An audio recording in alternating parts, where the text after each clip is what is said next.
ప్రేమ దివ్య భావము ప్రేమ దైవ రూపము ప్రేమ జీవరాగము ప్రేమ జ్ఞాన యోగము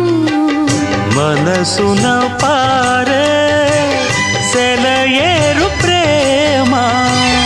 అలసట తీర్చే చిరుగాలి ప్రేమ హద్దులేవి లేనిది అందమైన ప్రేమ ఇవ్వు ఇవ్వు ఒక ముద్దు ఇవ్వలేంది అడగవద్దు వద్దు వద్దు అంటూ పోతే చిన్నదాన ఎప్పుడంట ఇచ్చేదంట తల్లి ముద్దు ఇచ్చుకుంటే చిన్నవాడ పెళ్లి దాకా ఆగవంట